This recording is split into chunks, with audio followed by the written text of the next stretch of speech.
Pardon me and my tone. You can't step to my throne. They ain't working like me. I did this on my own. You asking where we been, huh? I don't know where to begin, huh? All this dirt on my skin. I just came here to win. I'm more than a man, I'm a monster. Somebody call a pastor, doctor. I got a 6 sense for imposters. So now I'm coming for the whole roster. It's not a game, why you playing with me? You could double back, lose track, try and hang with me. It must be in my veins, something you can't tame, cause I break the game. Can't control me. I got the power, I got the keys, cause I break the chains. They try to hold me, I'ma push back, just wait till you'll see.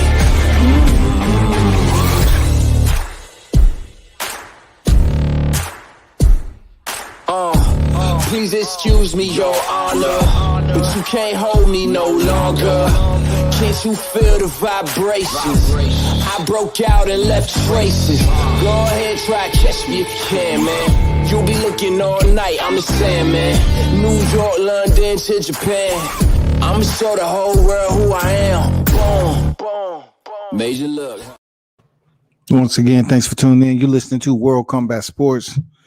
Salute to everyone that support the channel as always. Continue to do so. And also pass the word to others who have not quite, checked in, and listen to the content, man. It's a late nighter, so we're going to get straight with it. SKIDMARK Chronicles EP12. The champ is still in the building, in the lab, cooking, him and Malik Scott. News is broke that potentially the fight will be changed from the alleged, the first site of the Legion Stadium to T-Mobile. Now they're saying it's going to be going down in T-Mobile Arena. But the good thing about it is the fight is still going down. It's official. Nothing changed. You know what I'm saying? So that's the great part. The venue change is going to happen. And no matter what, we just wanted to go down and have a place for this this trilogy to happen. It's a big deal in the sport of boxing. A lot going down this week, man. I have to really, give a shout out to Claressa Shields, who is also, fighting Brittney Elkin this weekend in PFL 4. I know there's a lot of people that's not talking about it because, for one,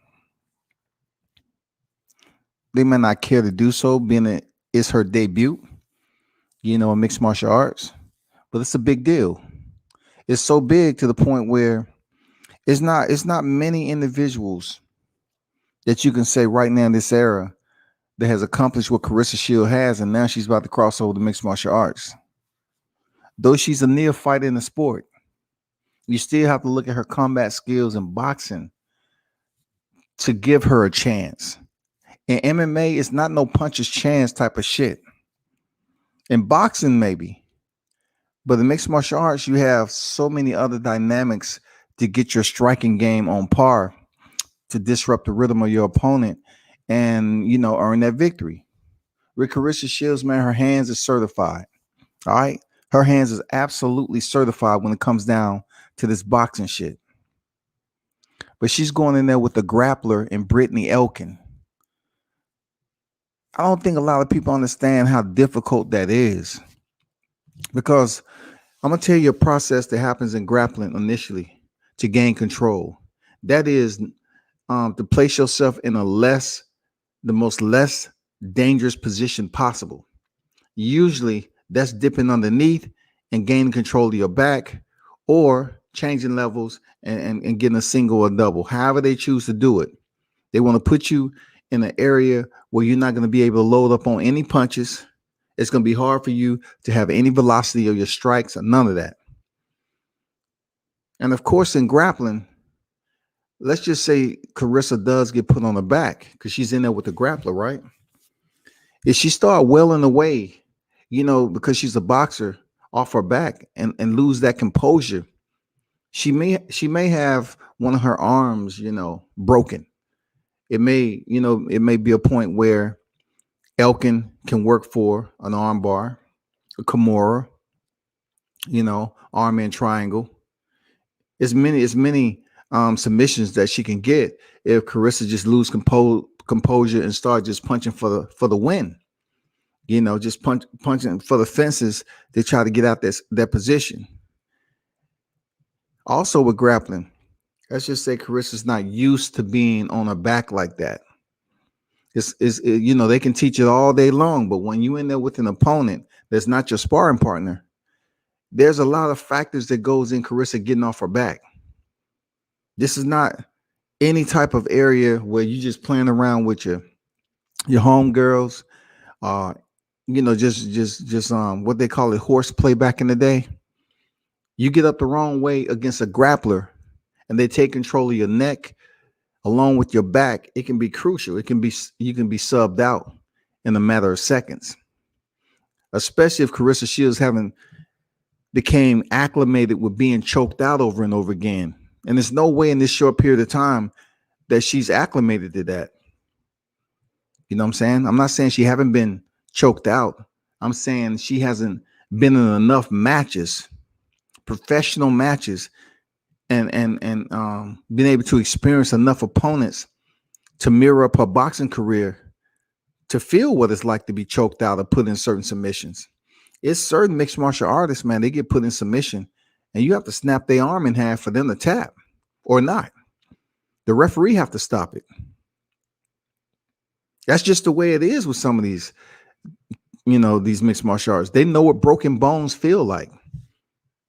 So when it comes to a point where they're on the brink of getting their limbs snapped in half, they don't care. Oh, man, I ain't tapping out. You get somebody like Shinya Aoki, he'll snap your shit, back and forth, snapping in half, and then make sure he's snapping in another spot too. It's certain people that just don't care. Frank Mir. Frank Mir was he should have been called a bone collector. He up there snapping Antonio Nogueira's arm because he wouldn't tap. He had him in the Kimura, and he didn't tap. Frank Mir snapped that shit in half. You know what I'm saying? I mean, just think for instance, when Tim Sylvia was in there and he was caught in the arm bar. He didn't want to tap. I think he was in the arm bar versus Frank Mir or Vitor Belfort. I'm not for sure. I forgot. But he got his arm snapped in half. So for Claressa Shields, I'm saying this. Like I said before, you're up there with the American top team. They have a lot of world champions in that school. It's just too short period of a time for her to get acclimated and get adjusted and get a coordination down. Because in mixed martial arts, you can do foot feints, head feints, hip feints. I mean, the list goes on. You can act like you about to throw a punch and feint like you're going for a takedown. I mean, she has to be attentive that she's in there with a grappler. She's not trying to go into the cage and get taken down and submitted in her first fight. I can tell you how the fight's going to go. The fight's going to start. Claressa's going to keep her distance, and she's going to try to make her opponent impatient. Bring her opponent to her. If her opponents get to the point where she want to continue to close the distance, and she seems like Claressa isn't doing anything, then it sets Claressa up to land a counter shot, an uppercut. She has 4-ounce gloves on now. An uppercut, a straight, it doesn't matter. She can hit her with a 1-2, any type of combination, and see what effect it has on her opponent. She may be able to drop her, or her opponent can get in on and clinch her up against the cage. Now check this out. The clinch game is very important for Claressa. Claressa has big hips. She has a good base. As a boxer, she has a good base. She's not a skinny individual. She's fighting 155 pounds, which is lightweight. When it comes down to her being clinched up against the cage, that particular move, position right there, it drains you. Because for one, you're up against the cage and you're defending a takedown. So therefore, it's certain things you have to apply to your opponent to refute against your opponent's resistance. Your opponent is trying to take you down and you're trying to resist not to be taken down. So it's certain, movements that Claressa needs to be used to on the cage so her hips won't be pulled out and she sat down. To a grappler, if she's sat down up against the cage, it really limits her space to move around, which is bad because your opponent can, start ground and pound, punching you from the top position. It's a lot that they can do. And they know Claressa inexperienced. They may slide underneath, put a seatbelt on her. That's an over-under. Lock in their hands, make her carry her weight. Does Claressa know how to carry a fighter's weight? Grapplers love to jump on your back. They'll put that seatbelt on you and force you to carry their weight. To Claressa, she may get frustrated and say, you know what?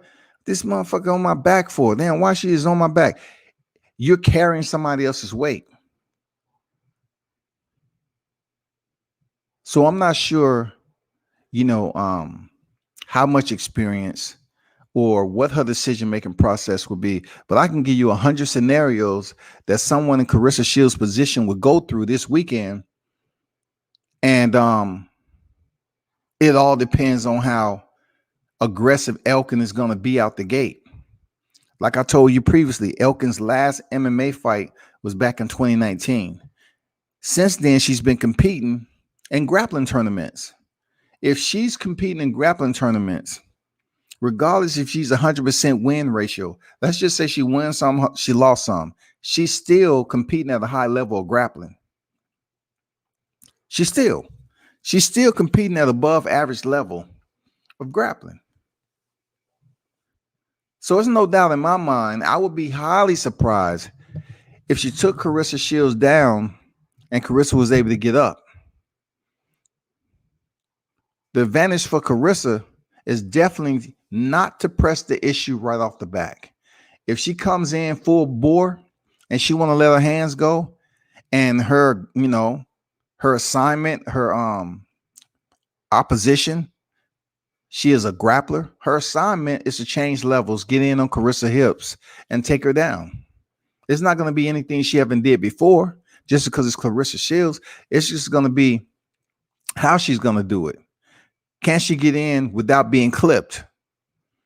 I wholeheartedly, I believe this, people. I believe that Claressa Shields has enough speed with only 2 knockouts in her professional career. I truly believe she has enough to drop her opponent with 4-ounce gloves. I truly believe that. I believe she has enough, speed and timing. If she catch Brittney Elkin, she'll be able to drop her. But here goes another scenario for you. If Shields drops Elkin, a grappler, what is she to do? You have to really plan this accordingly because a grappler is always dangerous, whether they're in top position or bottom position. If Claressa drop Elkin, she may fake like she's been hurt. A lot of grapplers love to do this. They hop on their back. They want you to come and get in their guard. If Claressa jumps down there and think it's boxing and just try to go out, she might find herself in trouble quick because grapplers know how to control the amount of action that's coming their way to take less punishment as possible. They will lock you up while they work, turn their hips out, however they choose to do, and they try to work for a submission. The big thing about it is if you're inexperienced with grappling, you may not know what they're trying to do before it's too late. What's beautiful about the art of grappling is if Claressa chooses to get in her guard, she can get swept very easily. And if she's swept and put on her back, it can be all bad once again. So the main purpose and directive for Claressa Shields is to stay on her feet. I wouldn't go in there trying any kicks, trying to prove to the people that you've been working on your kicks. A grappler catches your foot just slightly and gets you off balance, and you go. It's the same thing. See, the difference is a grappler is not going to be hesitant about going to the ground with you. If you fall backwards, a grappler is going to be on you. But for Shields, if she punches her and she goes down, but she's still conscious and aware, it's best for her to just bring her back to her feet and continue her striking on her feet. Don't jump down and try to land any hammer strikes. Don't do it. Just be patient, have the ref stand her up, and then go back to work with your hands. Let your hands work. Your hands is going to be everything, Shields. If you want to go in here and your debut with a grappler, you have to be smart about it. If you're able to knock her down, let her ass get back up. Just let her get back up. Be patient. Don't try to go to the ground with a grappler. It's just too many webs, areas of a web that she can weave and set traps for you, that you'll find yourself in a predicament that you're not experienced enough to handle. And you're not trying to do that in your debut. You don't want to go out here and look clumsy in mixed martial arts, because it can cost you. It can cost you a submission. It can cost you ground and pound. It can cost you, in many different scenarios to lose that fight. So my biggest suggestion for Shields, just, go out there, be patient, allow your opponent to come to you. She's going to be very hesitant. She knows your boxing credentials. She knows why you are fighting on the card that you're fighting on. Like Claressa is not on the prelims. She's on the main card. She totally understands she's a big deal. So for Shields to go in there, man, she cannot come in there and be the female CM Punk.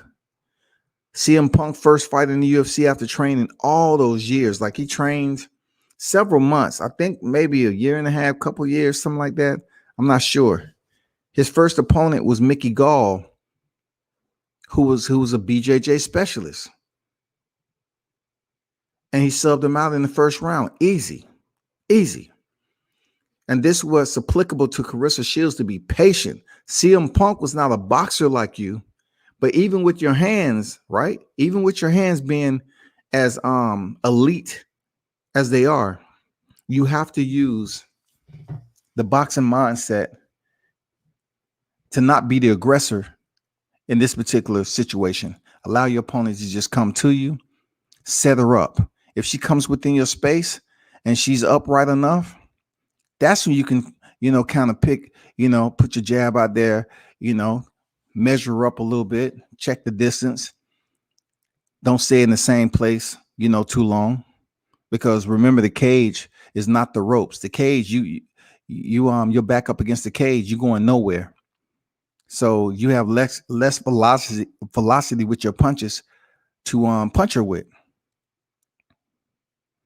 And to punch somebody like that, let's just say she changed levels on you. The first thing you want to do is, first of all, set yourself up, with your hands that's elite, is to try to shoot that uppercut.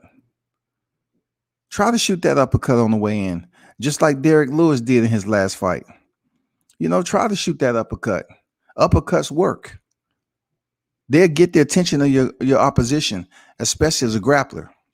What if she still gets, get in on you and you connected with the uppercut?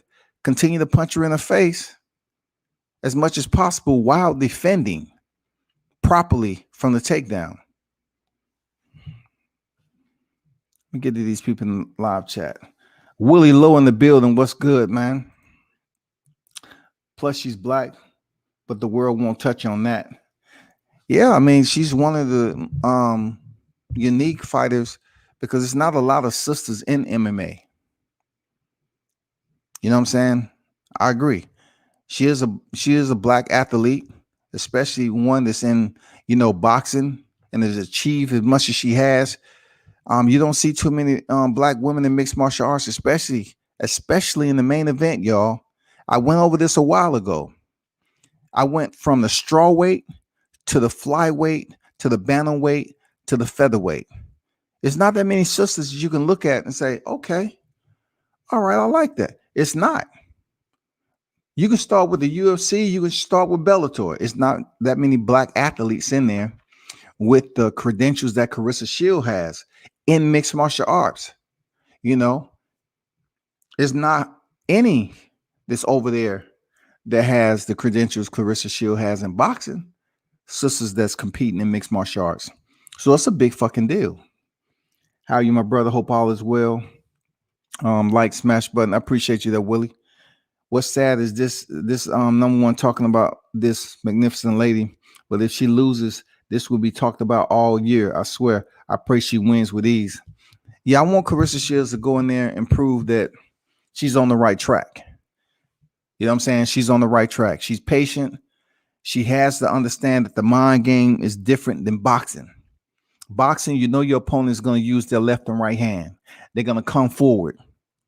And sooner or later, either they're going to approach you with something. They're going to go to the body, head. It's going to be foot movement, period. But in no way, shape, or form should you be expecting the lower extremities to be used as striking mechanisms during the fight. That goes to say knees, kicks, whether they're low calf kicks, mid-level, or high.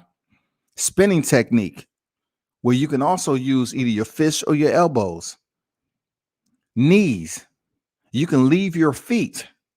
Once again, in mixed martial arts, you can leave your feet to land a strike. We're talking about the knees, elbows. Elbows can come from a downward position, even while you're on your feet. So it's a lot of fluidity that happens in mixed martial arts that you just don't, see in boxing. You know what I'm saying? I remember Teofimo Lopez jumping up and punching his opponent. That don't happen like that. So don't think that's a regularity that you're going to see. L-Dub in the building. What's good with you? He said, nice. I've been waiting for this fight breakdown. I appreciate you, my brother. Everything boxing and sports in the building. Definitely check him out every day around 4:30. Go check out his channel. Subscribe. Got some of the hottest boxing content out here. Go check out L-Dub Boxing. You know what I'm saying? Go check him out. He be doing thorough breakdowns on, boxing sanctionings, giving his list of, who's this, that, and the other on the ranking list of best fight of the year. I feel you, man. Hard work. Both of y'all. Hard work, man. But what we need to understand is that Claressa Shields is indeed an elite boxer. Brittney Elkin is an elite mixed martial artist, but she doesn't need to be when she's contending against a brand new, fresh debut from a boxer coming into the mixed martial arts arena. You know what I'm saying? She doesn't have to be elite to go in there and defeat Claressa Shields. She doesn't. Grappling is a huge asset to have in the sport of mixed martial arts. It's dangerous. Let me tell you something I was doing in the military. I used to grapple a lot. You had these guys that was over here. Someone was from Brazil, and a lot of them from the West Coast, but they've been grappling since they could walk. Their parents was into BJJ. So I'm gonna tell you what happened one time when I was it was this kid that was I used to have these little grappling sessions to see the last man standing, then I'll get him something. You know what I'm saying? I'll buy him lunch or something like that. So every now and then they want to challenge the big guy. And I had no problem with it. I knew the guy was much more experienced than I was. I think he might have been a blue belt. Blue belts in BJJ is a white belt, blue belt, purple belt, brown, and black. And then from there, it goes off your experience on if you're competing as a black belt, or if you're training in school for a black belt, right? I had this kid, he was probably, I think 18, 19. So it wasn't like I was trying to use my strength against him. It's just I just wanted to see how sturdy he was, how loose he was going to be. Because with grappling, it's almost like a snake. Like before you know it, your opponent can be around your waist, around your leg. And you think that's a nuisance. You say, man, what the fuck is this person? And they're setting themselves up for something. If this guy slipped underneath on my right side and just held on. So I'm busy working for a handbrake to break his grip on my waist. While I'm focused on his hands on my waist, he releases his grip one at a time and jumps up on my back and locks in one part of a rear naked choke. That's all he needed. So once he did that, both of his feet was inside my inner thigh on the left and right side. Those are called hooks. So he kind of, arched his back for us to fall backwards. Once I fell backwards, I know to tuck my chin and defend, the choke. But by then, me defending the choke, he switched it up. He had already set traps. From the time that he hopped up on my back, he had already set traps already for what he was going to do once I was on the ground. And it was a learning experience for me. Like for somebody to take your back, force you to the ground, and now you're saying, okay, I got to fight to get a better position. I got to fight for a more dominant position off my back. Before you know it, you're fully mounted. That's how quick grappling can be. And I'm just curious as if Claressa Shields, if she's able to get put on her back, it's her mindset is going to remain in peace. You know what I'm saying? You have to be calm. You have to be peaceful. You have to be at peace when you're in the worst situations with grappling. And she hasn't been in it long enough to the point where she can close her eyes and pretty much feel what is going on in grappling. You don't need to pretty much look at your opponent all the time when you're on the ground. You can feel them and you can know what they're doing. And she's going to have to stay composed, because if you extend your arm out too much, you know what I'm saying, you start to panic. It's a different feeling, man. When you're getting choked, it's a different feeling when you're about to go unconscious. There's a lot of shit go through your mind. Like, when you're new to the game, you think you're about to die. You start thinking about shit. Your goddamn neurological system start to, fire on all cylinders. The oxygen starts to get depleted and you start to go out. It's a lot of frantic mental breakdown that goes on. That Claressa Shields, I'm curious to see how she handles that if she's placed in that moment. It's not hate. It's not hate. I just wish I had the opportunity to kind of speak with her in an interview about what she has going on, because I'm pretty sure, I can have a dialogue with her about what she's experienced so far, without even having a problem with understanding what she's talking about. I don't care what type of language she come in here with for mixed martial arts. I'm pretty sure she's learned a lot. She's working with, John Jones, Holly Holmes, Michelle Waterson. She's working with Jackal Wink. Man, they have some hitters up there, man.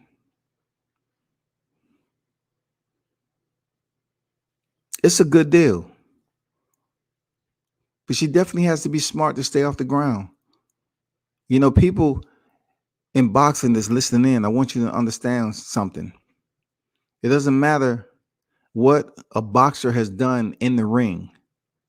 If you get in there with a true mixed martial artist that knows how to kick, has pretty decent wrestling, pretty decent wrestling. The hands are okay, but really the hands become dominant if they put you on your back. So let's just say they have pretty decent kicks and wrestling. To a boxer, all they're going to do is feint the shit out of you. They're going to get you frustrated as if they really want to do something. And you don't know how much frustration goes into a minute. You have 5 minutes in a cage. You think they won't mind fuck you and do that psych jitsu on your ass, keep fainting your ass and fainting and have you up there reacting and reacting. And time you get cool, you're like, okay, let me just relax. They're playing with me. Okay, let me relax. Right when you get comfortable, boom, the shot. Now you have to really defend. With a wrestler, you pretty much, if you don't have any wrestling experience, take down the fence, now you really have trouble on your hand if a grappler take you down. Because it's not like the old school days where you grab a leg and you take somebody down and you don't know what to do. Side control immediately. What does a person that's not used to being on their back do? Time they hit the ground, they try to what? Roll over and get up.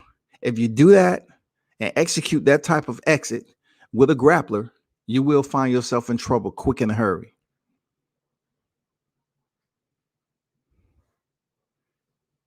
So for Claressa, she's going to have to turn and look at her opponent, turn into her opponent to take less damage as possible and work on her base to make it back to her feet.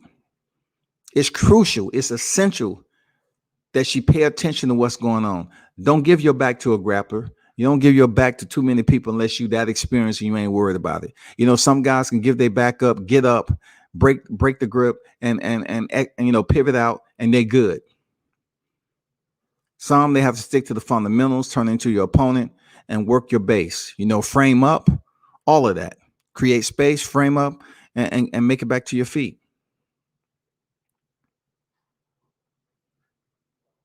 That's going to be the crucial moment for Claressa Shields. Is a grappler going to faint the shit out of her and get her frustrated and get her so full of anxiety? And then as Claressa is just wondering, okay, if she's going to shoot in on me, is she going to shoot in on me this time? Is it this time? And she just start playing with her for a good minute. You can waste a whole minute and you still have 4 minutes remaining. And it's psych jitsu time. And she's giving you leg feints. What if, you know, I didn't say Brittney Elkin couldn't kick. A grappler can kick Claressa Shields, right? And she can make it sloppy on purpose. She can kick Claressa Shields and make sure and make it seem like she stumbled, she was off balance. And Claressa might jump on top of it. That's just what a grappler wants. They want you to come into their world. They want to bring you inside. Come into the open guard. I invite you. Come on in.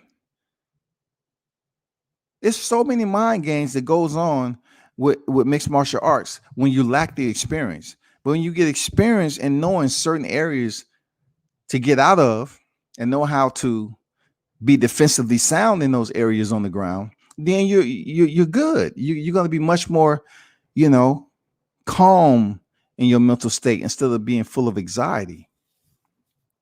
And that's my main concern with Claressa. If she's on her back, if Elkin decides to kick her, work the legs. Another aspect of mixed martial arts is deadening the nerves in your shin. That goes, you know, from the rigors of training and kicking, you know, heavy bags, nets, hard objects, and deaden those nerves in your shin to the point where you can't even feel anything. She hasn't been around long enough to do that.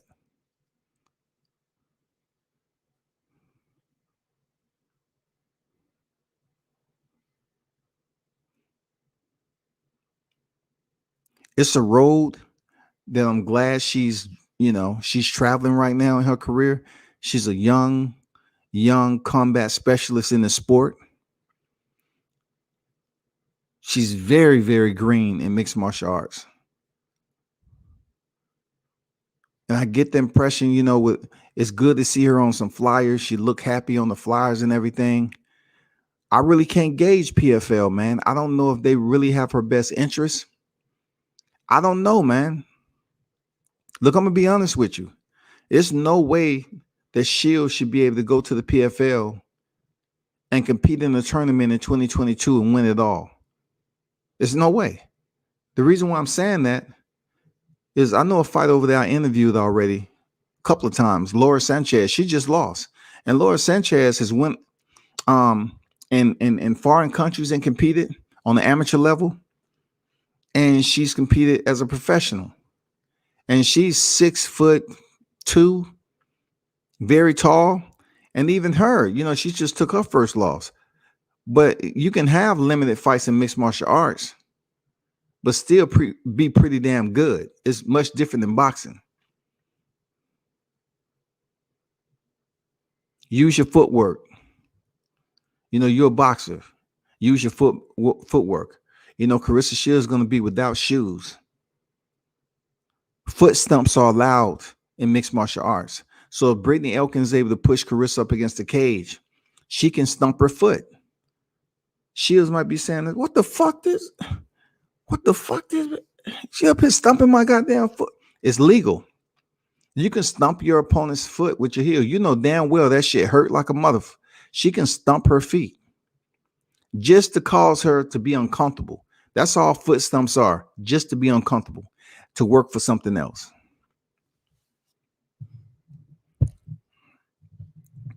So that's, I'm going to leave it at that, man. I hope Shields is able to be smart about it. Her patience is going to be everything. If she can lure Elkin in and land some heavy shots, if she is able to drop her early, I will not advise. I don't care what school you're at. I'm pretty sure they will advise her too. Don't run in and start trying to land hammer strikes, and you find yourself in a triangle choke, and it's an uncomfortable feeling, and you can't breathe as much as you thought you were. You at lightweight. You know what I'm saying? They got some strength up there. And for the sake of it all, just try your best to be patient. Land a damn heavy shot. If Claressa Shields only have 2 knockouts, it doesn't mean anything when it comes to mixed martial arts. Because she's gonna have on 4-ounce gloves, and who knows what can happen if she land a shot on somebody with 4-ounce gloves. She can go over there knocking motherfuckers out with 4-ounce gloves. Brittney Elkin, she knows what she's supposed to do. You know what I'm saying? It's so many scenarios that's at her disposal. It's all up if she's able to do it. She's not an undefeated fighter. Shields is making her debut. So we'll see if it's a true fight, or is it a welcome aboard package. We'll see that. I know I'll see it. Moving on to the next. Andrew Charles in the building. What's good? He said, salute WCS in the chat. Andrew said, I remember the first fight I was in where I finally found my cool and was able to control my breathing and focus and process what was happening. Before that, I was in automatic panic mode. I absolutely agree with that moment. Being in the bottom position with somebody who actually know what they're doing is crucial, because you might can lift. This is no look, this is no bullshit. You might can lift 315 pounds. I say 315 because people love throwing 3 plates on. Oh, let me get up under this weight. You can bench 315 and get in a grappling match with somebody who benches 135 pounds, and you can get your ass subbed out. And I'm gonna tell you why that's the case, people. I'm gonna tell you the key to all of that is because in BJJ, it is all about joint retention. How do you get a hold of someone's limb? How do you manipulate their joints? It's a sport of joint manipulation. Joints break. Don't matter how much you lift.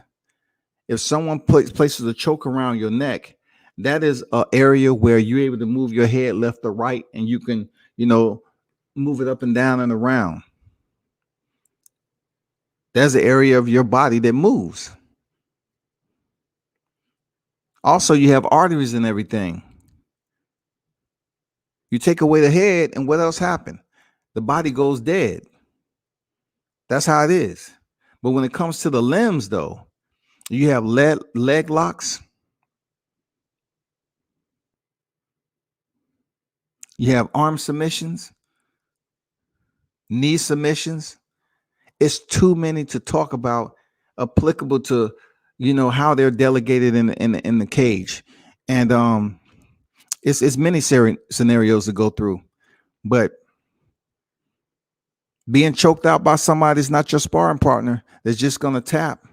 I mean, I don't know. I mean, I can't see Claressa just sitting there saying, no, let me just wait this out. It's gonna be a little sense of panic in there if she is caught in a submission, especially somewhere where her leg, where someone is going for a heel hook or a leg lock, a knee bar. I mean, all those have to be taken in consideration for the longevity of her MMA career. If Claressa Shields is in any one of those leg submissions, being that she is a boxer, and she taps out too late, but not to the point until they, pop her knee out or something like that, that's going to take time to heal. That's the dangers of crossing from boxing to mixed martial arts. The other half, the 50% of your body, is accessible to the mixed martial arts game. Let's move on to the next, man. I don't know if y'all understand, but Shakur Stevens is facing Jeremy Nakathila. I know y'all don't know who Nakathila is, but we do know who Shakur Stevenson is, okay? We do know who Shakur Stevenson is. They're fighting for the interim WBO super featherweight title. The interim. And, it's crazy that not too many people mention it. They know it's out there, but just because he's fighting Nakathila, not too many people speaking about it.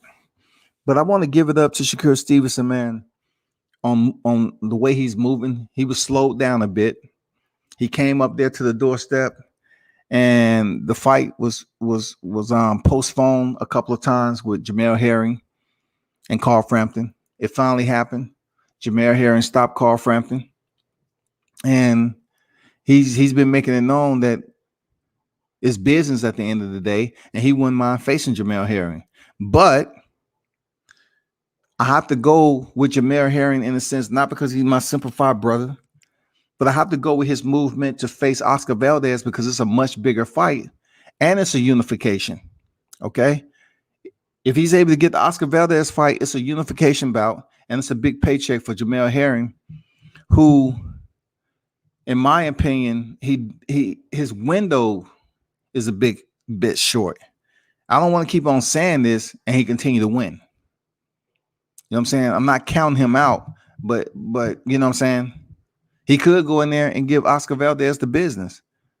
What if Jamel Herring became unified super featherweight champion and he had an opportunity to face Shakur Stevenson? I mean, that would be incredible. That would be two big fights back to back that he would be a part of. And definitely, Jamel Herring should thank Terrence Crawford for reviving his career. Terrence Crawford was the one that was able to get Jamel Herring the top rank. So I salute, what Terrence Crawford. I support Terrence Crawford. I appreciate what he's done for his stable and how he moved as a boxer outside the ring. You know what I'm saying? Salute you.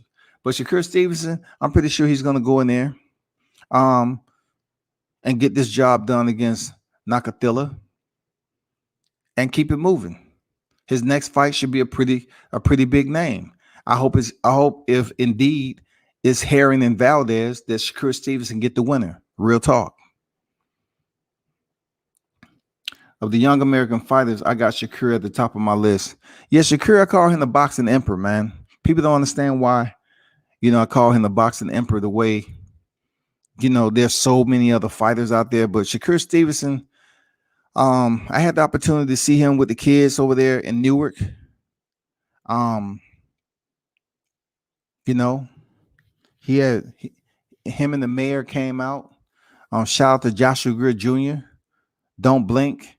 He also was there. Him and Shakur's pretty good friends.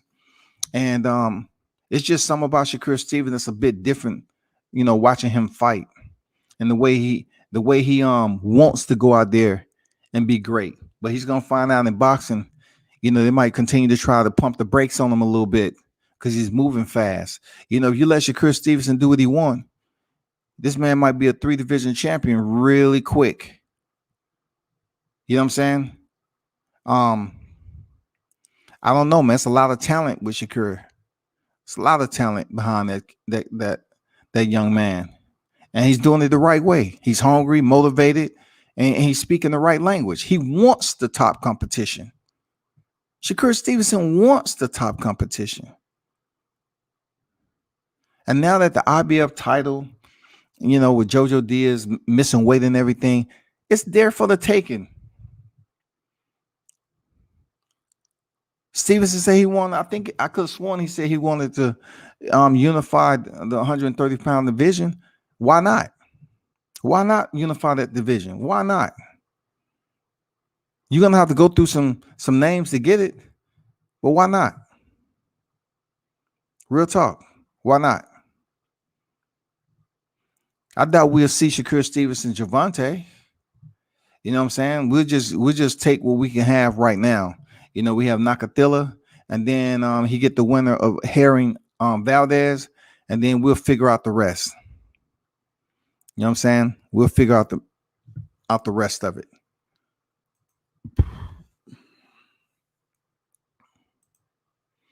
It's a lot of talk that's going on around Manny Pacquiao and Errol Spence Jr. Manny Pacquiao, 62 victories, 7 defeats. You know what I'm saying? And Errol Spence is 27 victories, 0 defeats, and 21 coming by way of knockout. The point that Errol Spence was able to get this fight with Manny Pacquiao, it only agitated me just a little bit. And it wasn't even because Errol Spence was able to get the fight. It's more so because Terrence Crawford wasn't able to be the name that I wanted to see in the ring with Manny Pacquiao. I really wanted Terrence Crawford to be able to fight for this WBA title. So therefore, we are having a unified union for undisputed. Both fighters will be 50-50, 2 belts apiece. Not talking about percentage of money and all that. I'm talking about belt system. It would have been 50-50.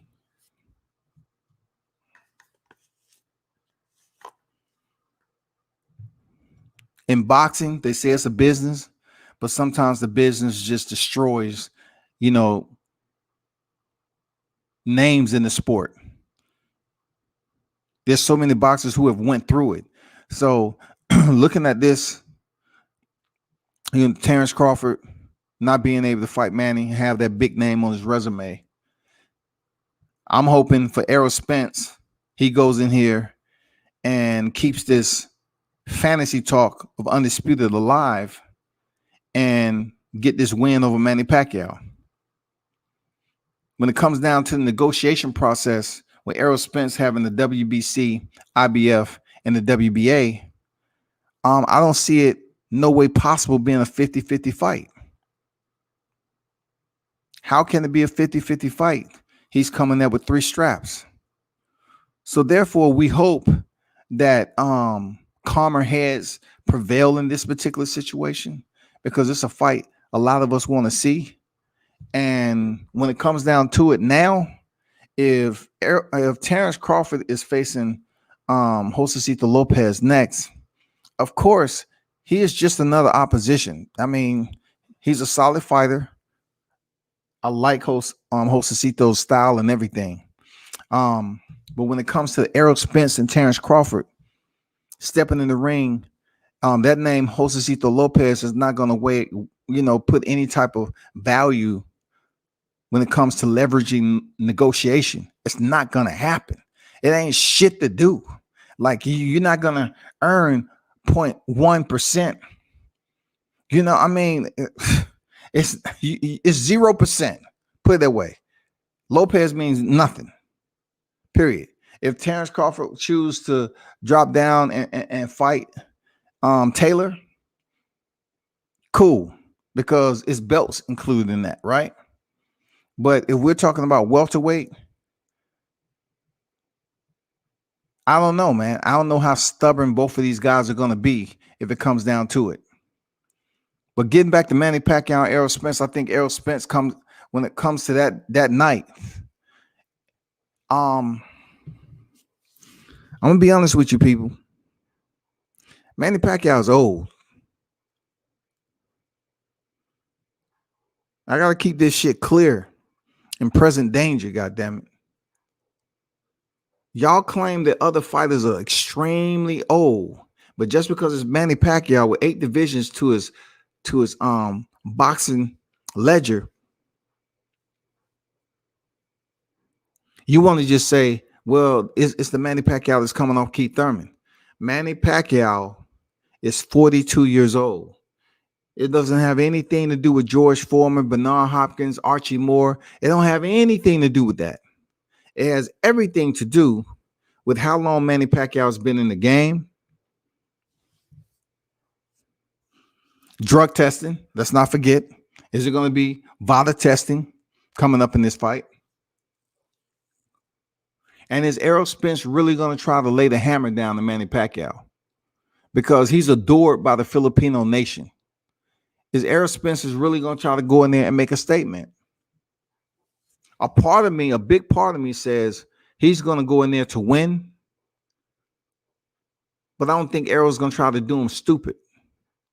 Like he ain't going to try to do him dirty for the cameras. Because he has some more fights out there. You know, it's just my opinion, man. You don't have to agree with me, but I'm saying he has more fights pending where he's going to need the fan support. And Manny Pacquiao just seemed like this boxing royalty where people look at that he's never declining. You know what I'm saying? It's almost like they look at Manny Pacquiao like he has 0 freaking losses.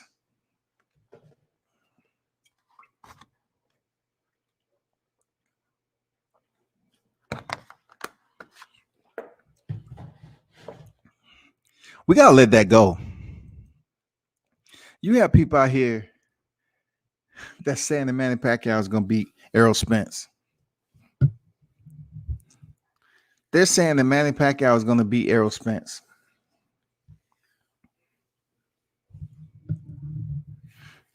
And I know some of y'all are looking for me to say, I'm not saying it's impossible. No, I'm not going to tell you that. Manny Pacquiao is not beating Errol Spence. Like I repeat, Manny Pacquiao is not shocking the world and beating Errol Spence. If Manny Pacquiao beats Errol Spence, it would be one of those Gennady Golovkin, Canelo Alvarez cards, you know, where Adeline Bird is on ringside and she's up here fucking up the damn scoring system with some outlandish card. It's going to be a robbery, if anything. But when it comes down to straight up boxing, I don't see Manny Pacquiao winning over Errol Spence at all. It's no puncher's chance or none of that shit. He's just in there with the man who's getting back to true form. He's on the top pound for pound list where Manny used to be.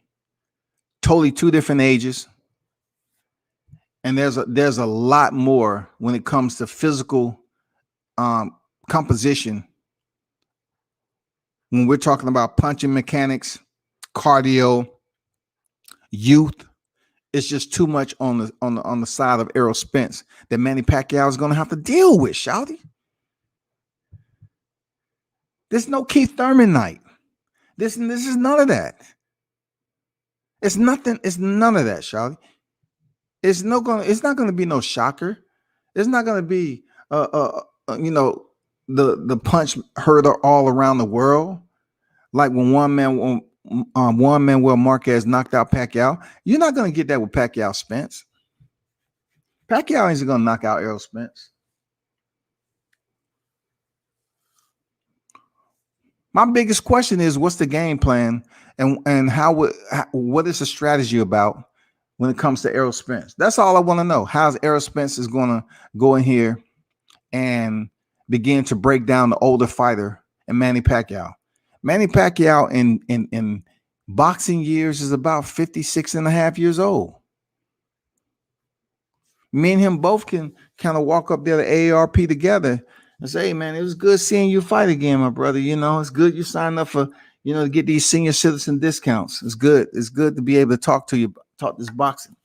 You know, it's good to see you. Do you need some help getting up that step? Oh, no, I'm okay. All right, Manny. I'm just helping out, man. I'm serious. Manny Pacquiao ain't winning this fight. It's not even, look, it's not, if it goes to a decision, it's only because of Errol Spence carried it to a decision.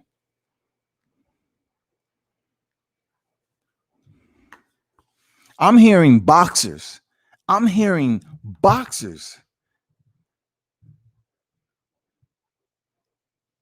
Names that we're familiar with,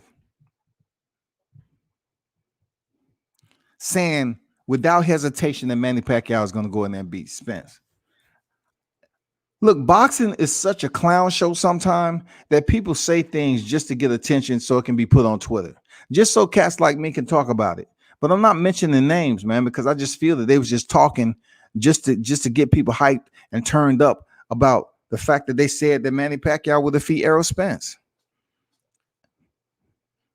As long as they're boxing the sport, I don't think they believe that. But now it's all about motherfucking reality TV, stand-up comedy.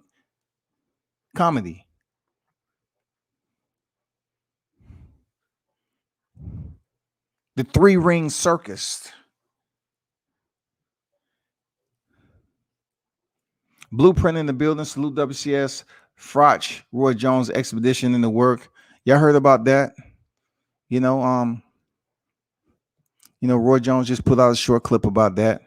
You know, sending his message to Carl Raush. And I'm trying to. I'll just wait till it happens. I'm not even gonna mention it. But I'm working on that. Retro for Life 79 boxing. What's good with you? Salute WCS breaking. Frank Sanchez versus F.A. Jogwa on Wilder undercard. Well, they're trying to move F.A. Jogwa to that heat.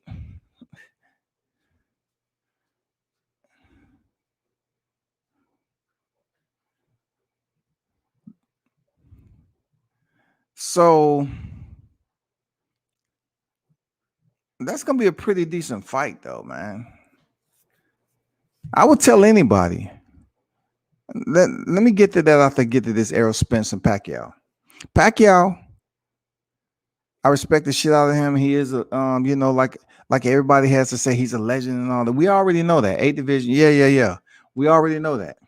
But also you have to put this bow tie on him that he's been stopped before, and he's had some pretty tough fights in his career. 62 victories. Commendable. Salute. But this paycheck that you're about to get, it's good that the WBA was able to put you in recess for no goddamn reason. One of the reasons you're supposed to be in recess because of medical problems, like your injury or something like that. Like Devin Haney he had a shoulder injury. And then the other ones is just something that's outside the scope of boxing, which in this particular case, it was nothing. They just wanted to say, okay, Manny, you haven't fought in a while, so we're going to strip you and email Yordenis Ugas. So if the WBA is absolutely going to reinstate Manny Pacquiao, I'm on board with it. Because I'd rather see Pacquiao fight Errol Spence with the WBA title rather than Yordenis Ugas fight Spence. And it's not even worth, for people to hype this shit up because it's going to be such a one-sided fight. But with this Pacquiao fight, people are saying it's a 50-50 fight. Not this people right here. I ain't saying that shit is a 50-50 fight. I think Errol Spence is going to have his way with Pacquiao. He's going to be nice. He's going to do him dirty just enough to the point where, he can end the fight on his feet. I don't know. If he catch him and he goes down, shit. If he sleeps, he sleeps. Don't be mad at Errol Spence for it. If he sleeps, he sleeps. Enough said. Let the referee do his job. F.A. Jogba, still robotic. He was able to knock out his last opponent because he was standing there like a Macy's mannequin. I'm not sold on F.A. Jogba yet. I'm not sold on him. But I can tell you this. If he continues to win, someone's going to keep an eye. Someone's going to take his name and say, hey, you need to fight this. Put him in there with Dillian White. I don't care. Deontay Wilder, he gets his title back. Don't put him in there with Wilder. Don't be trying to edge him closer for a fight with Wilder. Wilder will distort a Jogba's boxing career to a point where he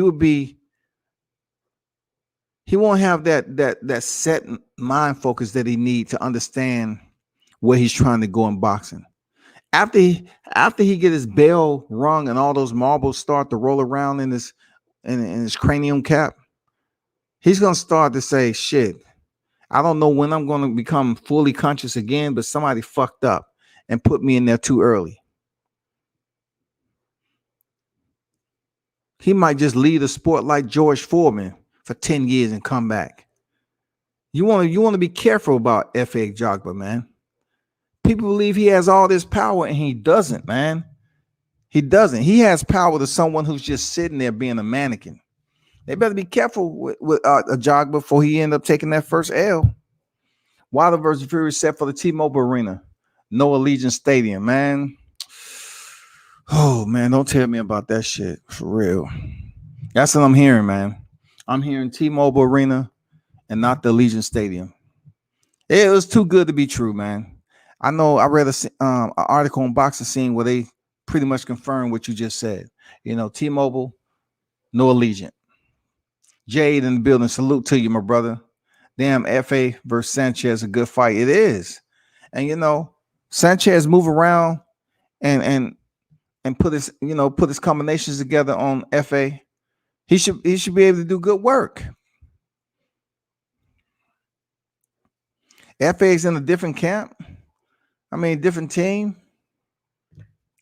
Let's see what he's been working on. That's all I'm saying. Let's see what he's been working on, bro. If I was looking at that fight between Sanchez and F.A., I would have to go with Sanchez. If Errol beat Manny, he got the best resume in boxing. Now, see, I know it's late in the evening. It's about to transition to the new day. But J.A., goddamn it, what are you drinking on right now? Are you on that yak? Are you in the car in the parking lot beneath some trees and shit on that yak? Is that yak talking? If Errol beat Manny, he got the best resume. But stop it, man. That yak must be goddamn talking to you. You see Thurman back in the gym, they're going to throw him in a bone. Okay, give him a bone. I'm glad he back in the gym. Shit, he need to start cutting weight. Keith Thurman probably at 225 right now. You know what I'm saying? Why? He lose a couple of pounds and fight at super middleweight. Mix that shit up. Try to catch up with David Benavidez or Canelo. You know what I'm saying? We need something to happen. Manny said WBA contacted him and said he getting the belt back. He did an interview a few days ago. Yeah, I seen that interview. But, it hasn't been official yet. The Manny's been reinstated from my understanding.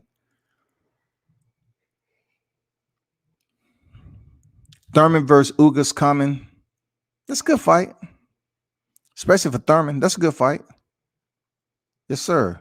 Why did they turn down Raider Stadium? I don't know, man. It may be a scheduling conflict. That's the only assumption I can make off that. It may be a scheduling conflict. Andrew, did you see F.A. and Kalaz? What's his name? Kalaze?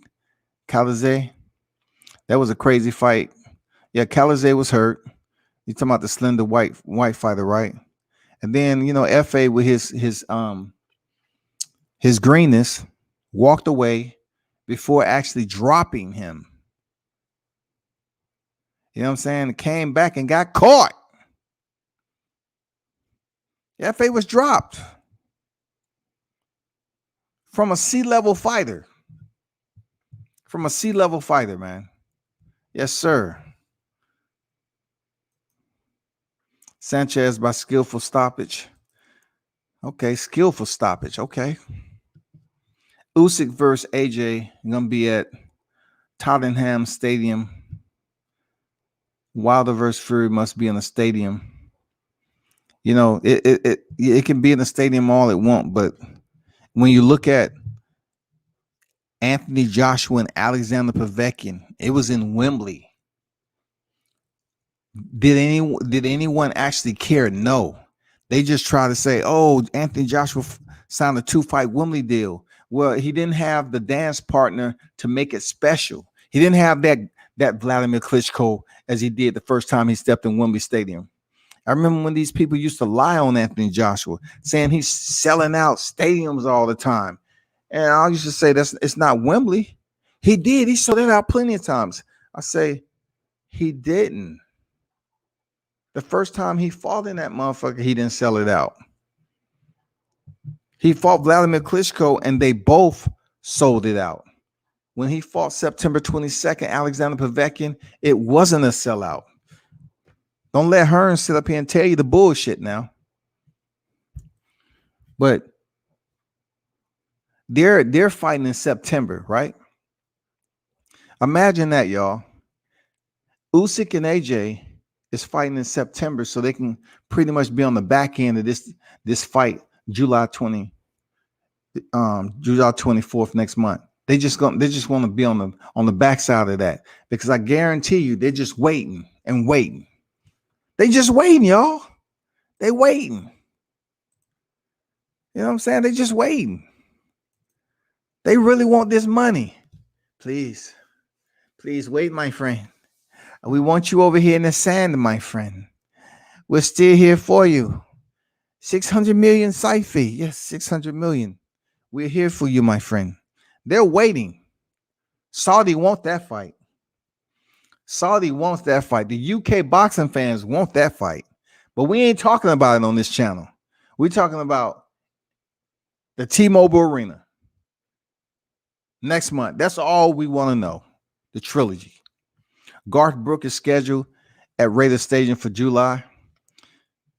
You know, Garth Brooks, man, I like Garth Brooks. You know what I'm saying? I don't mind. I don't care where he at. I goddamn tap a knee and stomp a toe when Garth Brooks is on the banjo. I don't have nothing to say about Garth Brooks, man. Hey, that's a motherfucking legend right there, boy. I like the AJ Usyk fight. It's an interesting matchup. What's interesting about it, Andrew? What in the hell is interesting about AJ Usyk? Judging off what you've seen of Joshua's last fight of Kubrat Pulev and Usyk's last fight of Derek Chisora, what is interesting about the matchup? Especially when it comes to Usyk. Please, my friend, enlighten me. What is interesting? I just want to hear your take on that. What is interesting? What entices, and stimulates your thought process when it comes to that fight? Because I see AJ slowly but surely he's putting more out on IG now. You know what I'm saying? It's nothing really with boxing. It's just him, on the street with a bunch of old women, just laughing and getting close. Doing regular AJ shit, just making out of the, just normal impromptu cameo appearances. You know what I'm saying? Doing what AJ shit, just doing AJ shit. That's all. 21 Strong, WCS, what's up? What's good with you, bro? What's good? But just tell me, how's that interesting there, Charles? Just let me know, man. I want to know. Educate me. Like, why is that fight interesting to you in comparison to their last fights? AJ with a stoppage and Usyk, he had a pretty much of a fight on his hand. And a lot of people were dissatisfied on the way he performed. So coming off that performance against Derek Chisora, how should we view him going in here against Anthony Joshua? Paper and performance should say that Anthony Joshua should be victorious in this fight against his mandatory. He should. No ifs, ands, or buts about it. He should.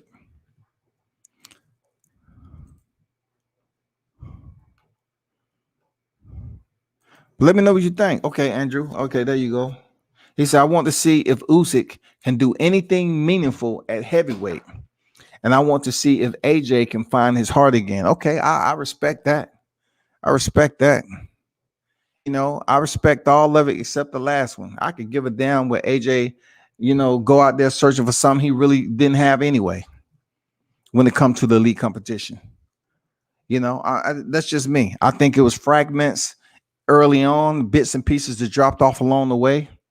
Seriously. If they was to do a motherfucking x-ray, it'll look like a broken vase up in there. They look where it's hard at. It'll look like a cracked vase up in there. Some of the pieces are missing. Seriously. But on the first half of it, is it Usyk can do anything meaningful? That word meaningful at heavyweight. I feel you on that. Meaningful. That is the key word. Can Usyk change what the fans are mumming about right now? They're mumming. They're that goddamn Usyk. Don't want to look at that motherfucker. He ain't winning nobody over. It doesn't matter how many conversations you have with your BFF, Lomachenko. It doesn't matter. You yourself is gonna have to find a way to win over the crowd because they ain't convinced. They're not convinced. For AJ, man, I want to see first this trilogy.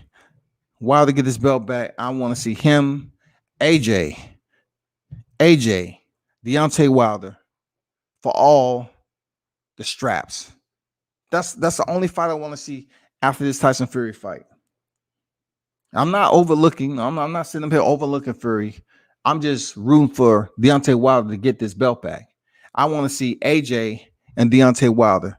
Then, Andrew, we're gonna go back to your freaking comment and see if it's possible. Because if he ducks Wilder, that means what you just said, I want to see if AJ can find his heart again. That's going to become more of a problem. The search effort may be futile. We're calling off the search team. Let's call off the search team. It's over. Call off the search team. Call off search team. Call off search team. Call it off. Call it off. Search team over. Search team over. What else them two got going on? I just want to see how he's going to act if Wilder wins. He's going to act the same way he always do. He's going to make up excuses. He's going to talk about A side, B side type shit. You know what I'm saying? That's all. Or he's going to let go some of them belts. That's all.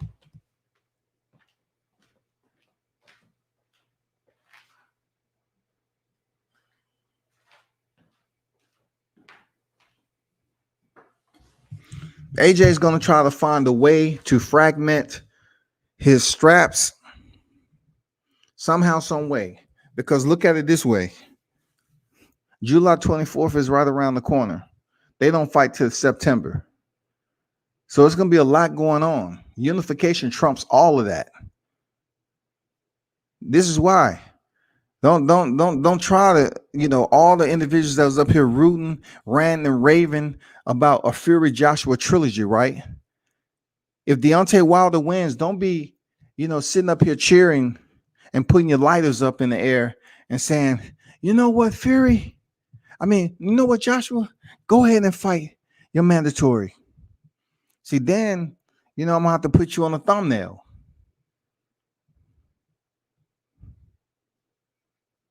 Because you have to keep the same energy that you had for Fury Joshua. Some of y'all still up here pushing for Fury Joshua to fight in December. Wilder get his belt back, I want you to keep the same motivation, intensity, boisterous type of display of saying, yes, we want to see undisputed. We want to see undisputed. Keep the same energy. Don't waver from it now. Don't say, oh man, fuck that, man. Fuck that, man. AJ can do what he want with his belts, man. He's a unified champion. No, push for AJ to push Wilder, to fight Wilder. That's the fight we all want to see after this trilogy. Point blank, period. What else them two got going on? I just want to see how he gonna act if Wilder wins. Can Usyk hurt a heavyweight? That's a good question. 21. Can he? Bruce, go in the building. What's good, man? Salute, brother. Salute to you. That's a good ass question. We're all, with that question mark in our pocket. Can Usyk hurt a heavyweight? Not only that, can he be productive as a heavyweight? Is Usyk going to be another Tony Bellew? Like, is he going to be able to make his stance? He's still a young guy in the game. We might see Usyk take 2 more losses and still stay in the sport to get until he get a championship belt. I'm telling you, he's young, man. He might be around for a while. Seriously. Don't get it twisted. I don't think Usyk is going anywhere anytime soon. That's even if he don't win. I think he's not going anywhere anytime soon, man. But what we need from Joshua is to keep the same energy. Real talk. We need for the fight fans, whoever you may be, and we need for you to keep the same energy you was keeping on the thumbnails and the lives about this undisputed. If you do decide to change up and say Joshua has the right to fight who he wants to, after understanding that Wilder has regained his belt, then I'm just gonna say straight up and down, you're not in this media business for integrity, because you pretty much taking a coward way out and saying I don't care about media integrity at all. I'm just gonna sit up here and speak my bias, and I don't care who gets upset about it. No, speak the same energy. If Wilder, when Wilder wins his belt, then let's push for undisputed. Here in the United States, let's push for undisputed. No ifs, ands, or buts about it. Changing subjects. Devin Haney, Teofimo Lopez. Y'all need to be patient about this fight, y'all. Let Teofimo Lopez jump over here from George Kambosos. Let's get this out the way. And I'm pretty sure it's settling in right now. Being a T.O. know he's not going to get the Taylor fight. Allow the fight to mature, man. Allow the teams to get together. I don't want to hear shit about no motherfucking money when it comes to this fight. It's been talk. Let's get it in. Team Lopez has made it the point. Team Haney has made it the point. They both on board with getting this fight. Let's get it. Let's get it. Let's take away all the sparring talk and all this other shit. Let's see who the best lightweight in the world. Let's see who the best lightweight in the world. That's the only thing that's left to do. If he comes out successful in George Kambosos, which I believe he would, it should be no other talk on the horizon, because Haney just came off a fight with Linares. Our next big fight down the line at the end of the year, one of them should be Lopez versus Haney for all the titles. And like I tell you before, look, listen to me. I told you before, Team Haney, they trashed the franchise belt so much, I don't even know how they're going to go about petitioning. Because if they petition for the franchise belt, that is the only way that they can receive all the belts if they win. All of them. If they don't petition for the belt, and I'm not sure if Mauricio Suleiman would present, say, what do you want to do? Do you want to petition for the franchise or no? Because I would assume that T.O. would keep the franchise. But since they have dogged out the franchise so much, I'm telling you, at the end of the day, I think Team Haney is going to petition for that franchise belt. They might have talked all that shit about it. I believe Bill is going to petition for that belt so they can clean the entire slate. The only belt that T.O. has is one. That's one belt. That's it. So we definitely have to see if T.O. can pick up that one belt. The last person that had one belt to go He had one belt to go, and he chose the franchise. That was Lomachenko, and he didn't do so well. He lost. Teofimo, unified champion, undisputed in my eyes, because he beat the man who already had the WBC. That's real talk. He beat the man who was the man, so to speak. Top 2 pound for pound.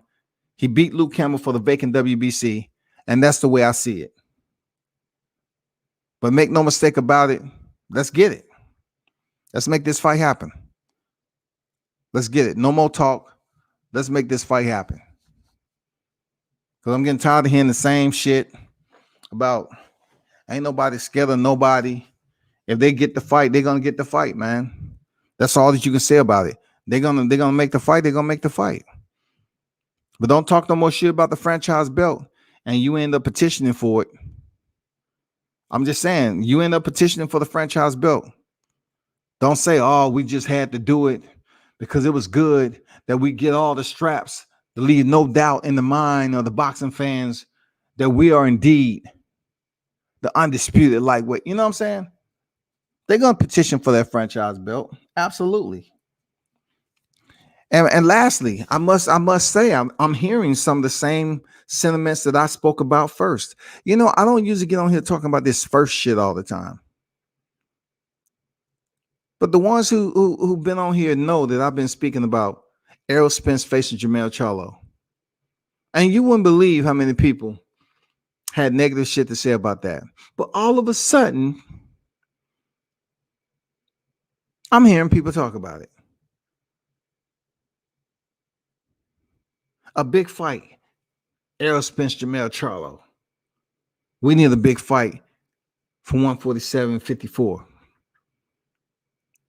Jermell Charlo in July is set to face Brian Castano for the undisputed titles. I already told y'all a while ago the master plan. I know y'all don't want to hear it again, but I told you if they're truly smart and intelligent in this boxing game, if they're like Floyd Mayweather, who can hold Logan Paul up after he knocked his motherfucking timepiece loose and he was about to fall on the canvas and Floyd held your ass up. Goddamn, Errol Spence and Jermell Charlo should fight one another when Charlo becomes undisputed. Jermell Charlo picks up his second loss. Errol Spence become undisputed, unified in the second division. History, legacy. They have a rematch, and Jermell Charlo get his belt back. It don't have to be by a knockout. It can be by decision. Jermell Charlo get his belt back. He's 2-time undisputed titleist. Now it's going to take a God-gifted miracle for that shit to happen. But I'm saying if these two really want to make a lot of money, all they have to do is start a rift in their camp. But you know what? It will have to take a genius mind like Floyd Mayweather to pull this shit off. It will make them an incredible amount of money if they're able to put these pieces together and make it happen. Errol Spence versus Jermell Charlo at 54 for the undisputed titles. All Errol Spence needs to do is just start calling out Jermell Charlo. You know how erratic and impulsive Jermell Charlo is? We've seen him at work. It doesn't have to take much. Start on IG, Twitter, whatever you want to do, and start creating the motherfucking storm. Before long, it's going to be hell in this bitch. It's going to be raining down hell golf ball size.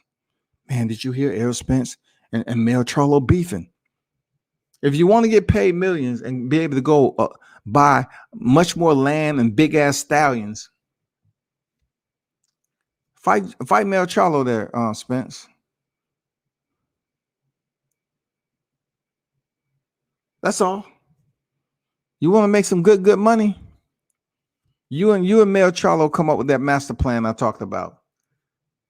I'm not even asking for a percentage on the back end. I'm not even asking for a percentage. But if you want to donate, you can. But if you want that big mega fight, that's what y'all need to do. That's all I got to say on it. It's totally up to you. If y'all want to keep on saying, man, we brothers, man. Okay, break bread with a brother. Y'all don't hit my inbox when you have exhibition bouts going on like we seen this weekend.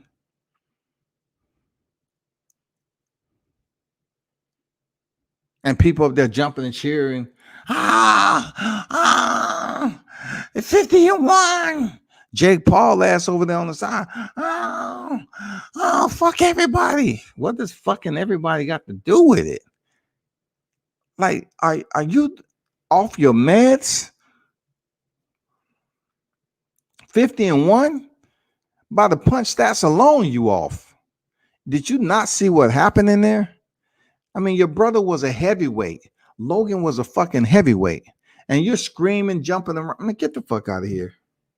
I'm just saying, Mel, Arrow, look at this weekend and show no mercy on the sport of boxing.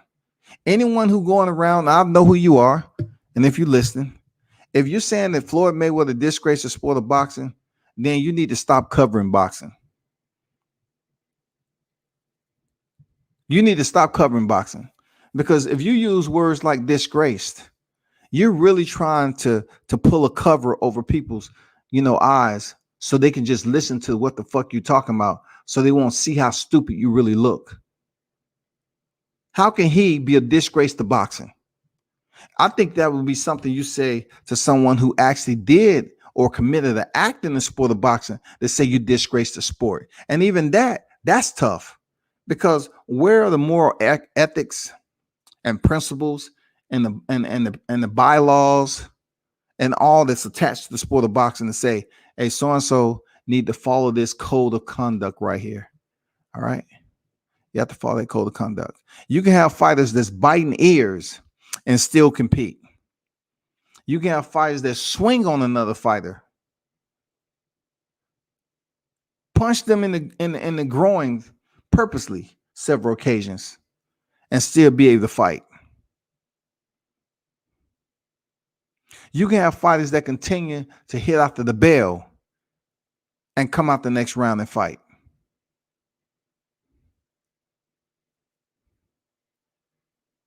You can have fighters put their hand around the neck of a referee and still be able to fight after suspension. You can have fighters who load their gloves with plaster of Paris and still return to the fight game after suspension.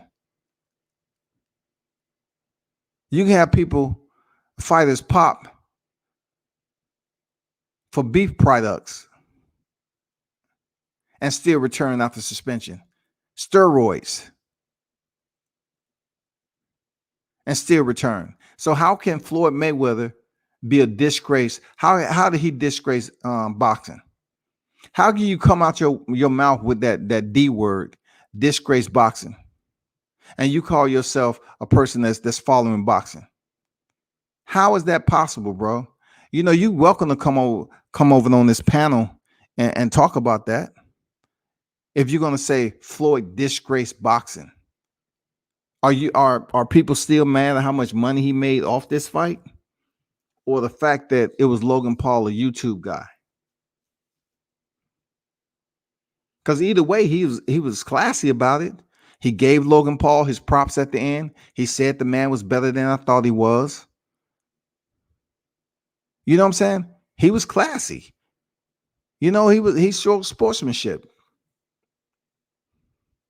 But to say Floyd disgrace for views, I'm telling you, man, check these niggas out that's around here saying controversial shit for views. The difference between you and I, that you have to sit your ass out here and do this shit for views every day. I at least want to have some integrity in what I'm talking about.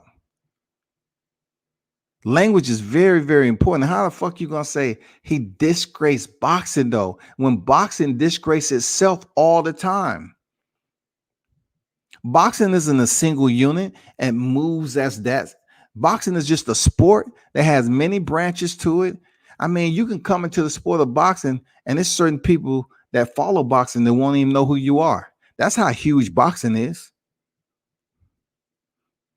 So since boxing is so huge, how in the hell did Floyd Mayweather disgrace boxing off a exhibition bout that went 8 rounds, 3 minutes apiece? He didn't even do the Roy Jones and Mike Tyson 2 minutes apiece. He went 3-minute rounds with a guy who was probably outweighing him 50 plus pounds. So how is he a disgrace to boxing?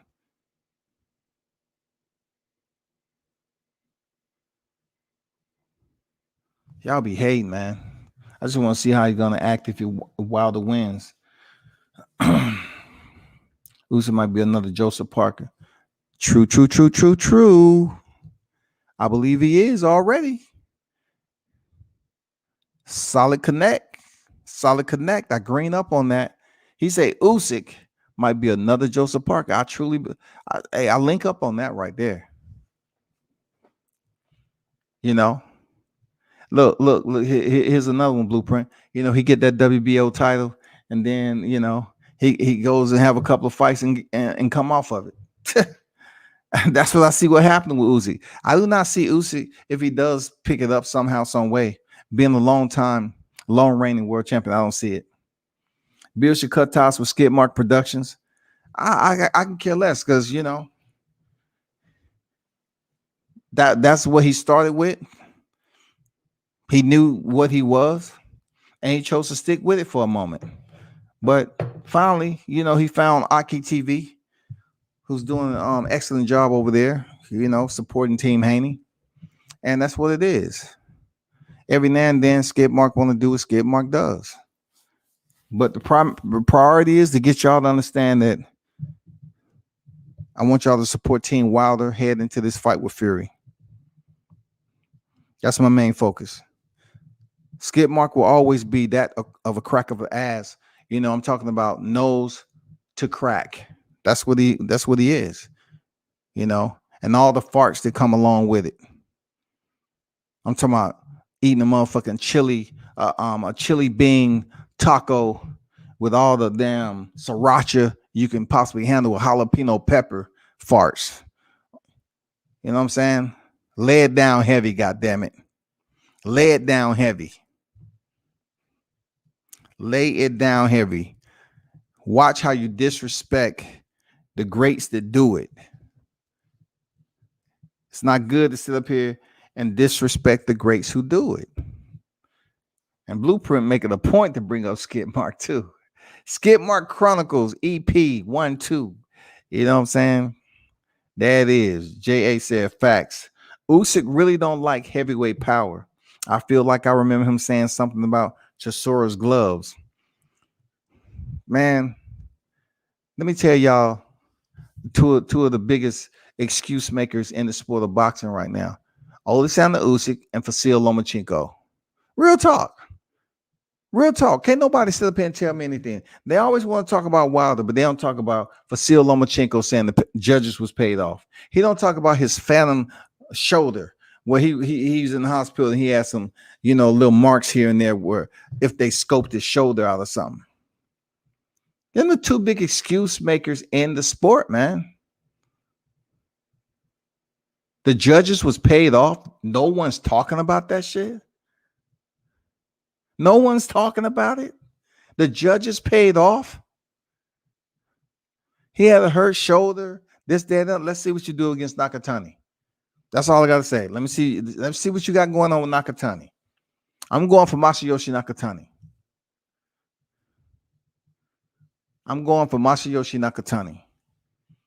Hai, dozo.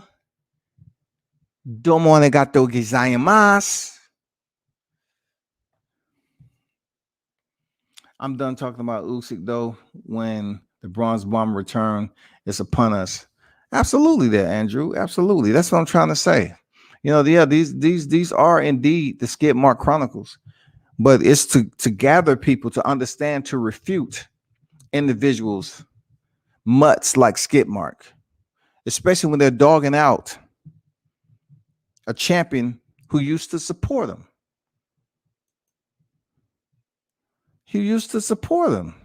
Y'all don't want to see the video, do you?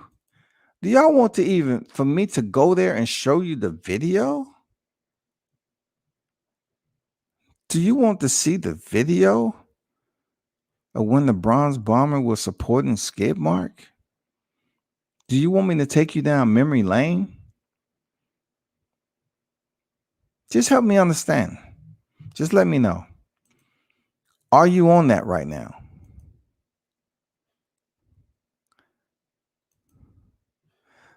Let me see. Can I is this it right here? Hold on for a second. Nah. That ain't it. Hold up, people. I gotta take you down memory lane because it's important that you understand the love and sincerity. The love and sincerity that was shown by Deontay Wilder, the skid mark.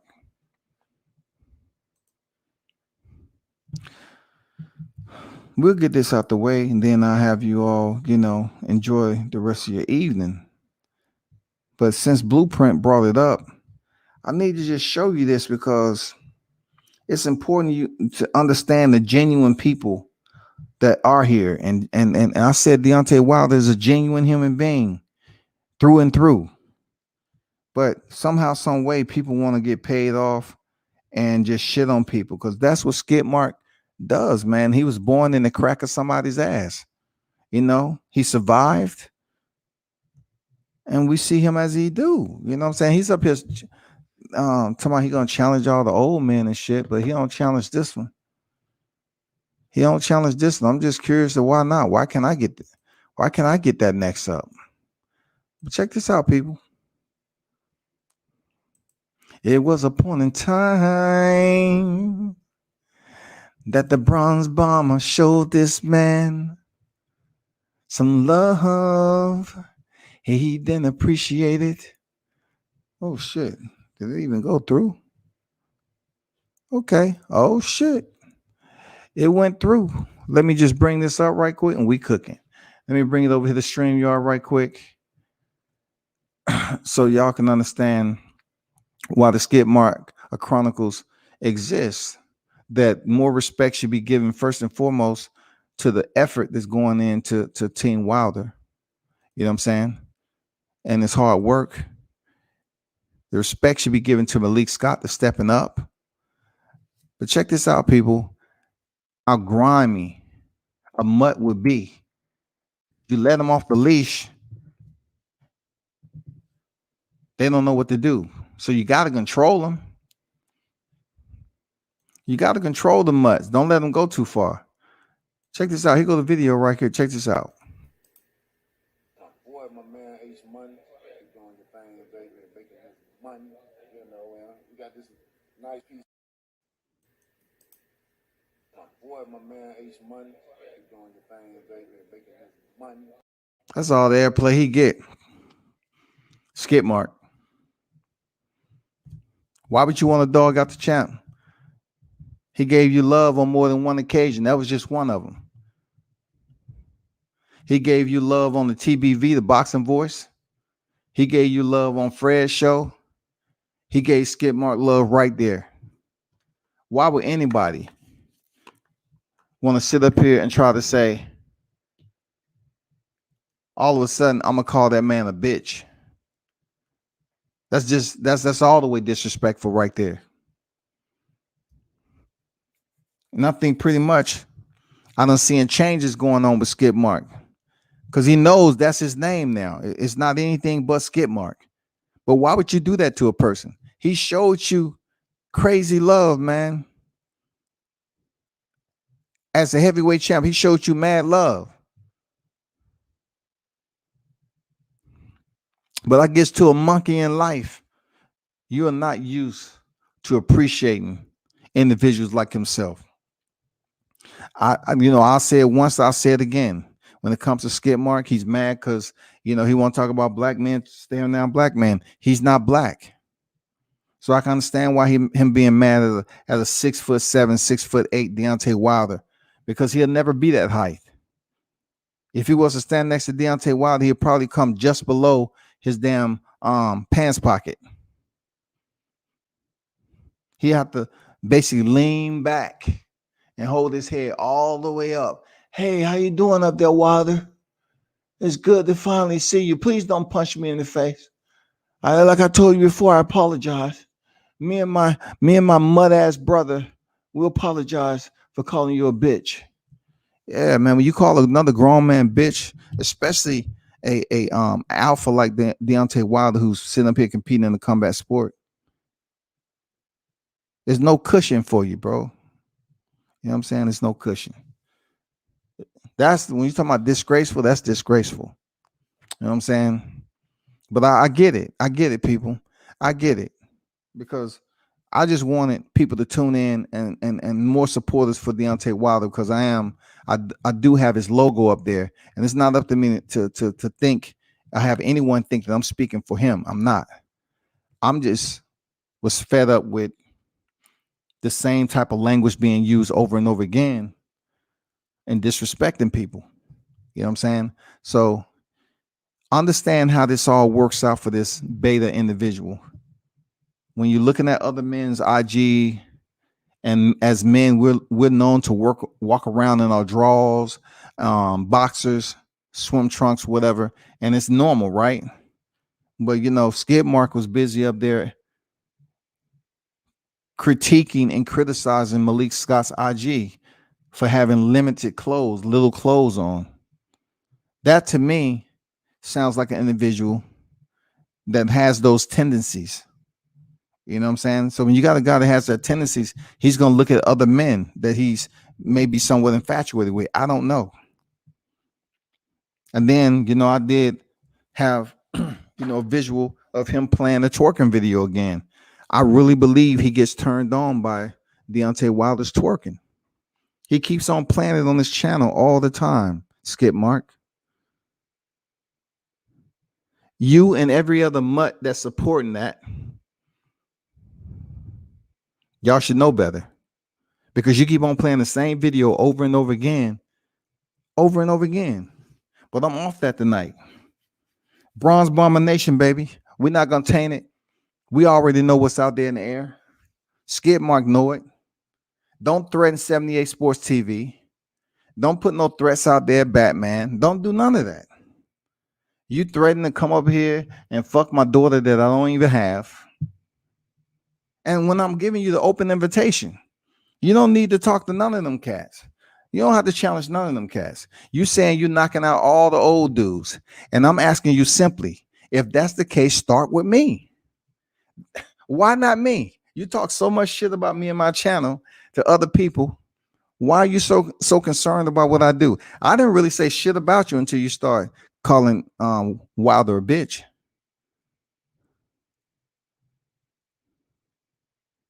And was undeserving. Take Bernard Hopkins off your avatar. Take Andre Ward, an Olympian. Take him down. Because you're using them as opportunists. You talk about how, you know, you always want to compare Bernard Hopkins to Roy Jones. Why? Because, you know, that's who you talked about with me hanging out with Team Williams. But what about bigging up fighters and trying to put Lolo? You tried to put Lolo on the Michael Williams Jr. Why? Why did you do that, bro? Why weren't you concerned about, why haven't I seen you big that man up? Big Lolo up after taking his first loss. Big him up. Don't change up on him. Big him up. You raise up a black man, right? Big him up. If he took a loss in boxing like a lot of fighters do, big him up. Show him you still got that genuine love that you had before. Else with that fake love. You was just there, you know. Lolo Harris, he was gonna do this, that, and you know. Show that man that genuine love, man, and don't forget about him. Don't worry about what's going on over here with Team Williams. Worry about the shit you got to deal with. And lastly, that SKIDMARK, you need to leave Devin Haney alone. Devin Haney don't fuck with you. You're never going to be riding down the strip in Vegas in either one of his luxury cars. He's not going to take you around with him. I tell you this a long time ago, Devin Haney don't fuck with you, homie. Leave it alone. He don't fuck with you.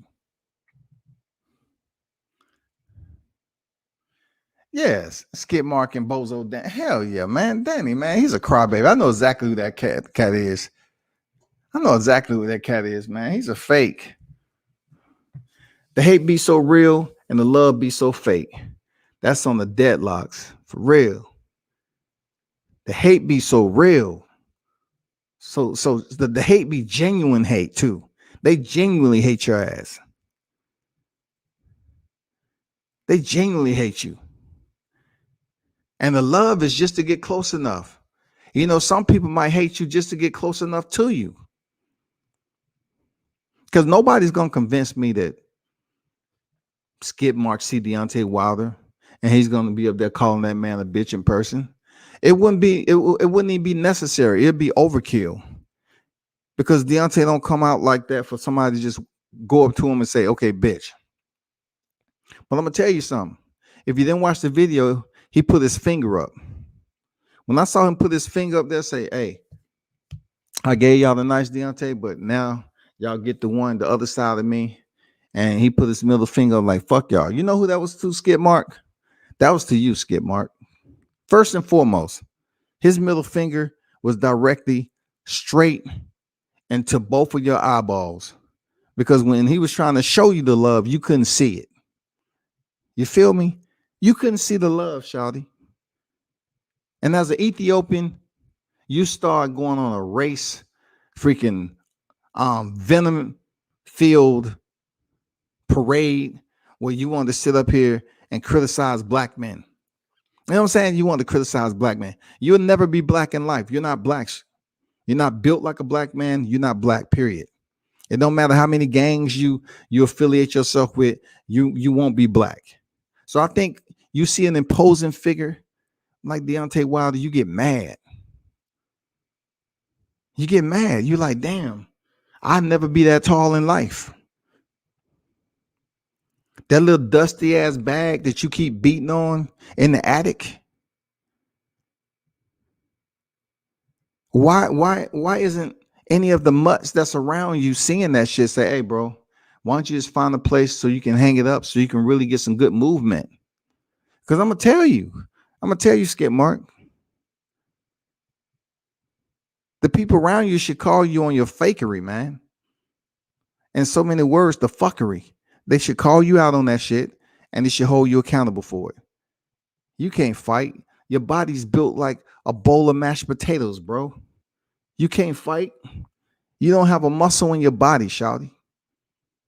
I sent the invitation out there. I'm gonna leave it at this. I said you and your brother, y'all can both show up.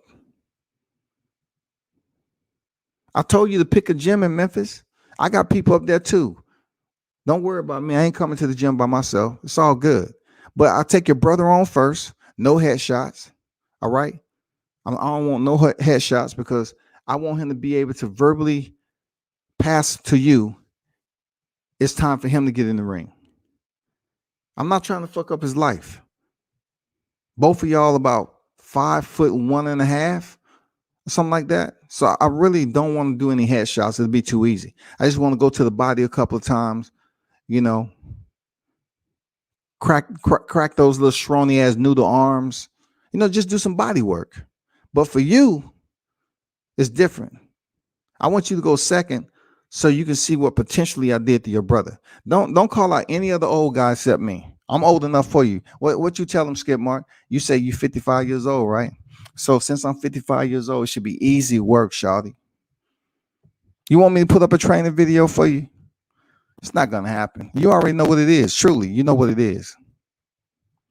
But everyone who pulled up, man, I appreciate it. I'm not going to go too deep into this, man. The whole cause is Bronze Bomber Nation.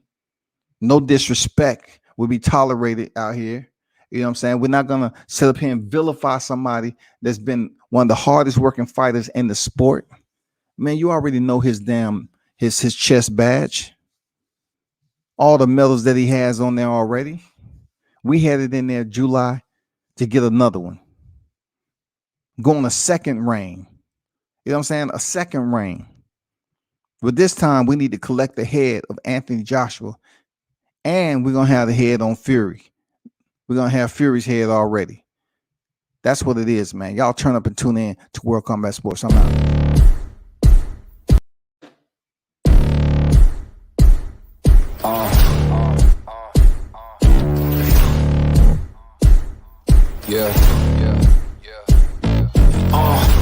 Pardon me and my tone. You can't step to my throne. They ain't working like me. I did this on my own. You asking where we been, huh? I don't know where to begin, huh? All this dirt on my skin. I just came here to win. I'm more than a man, I'm a monster. Somebody call a pastor, doctor. I got a 6th sense for imposters. So now I'm coming for the whole roster. It's not a game, why you playing with me? You could double back, lose track, try and hang with me. It must be in my veins, something you can't tame, cause I break the chains. Can't control me. I got the power, I got the keys, cause I break the chains. They try to hold me, I'ma push back, just wait till you'll see.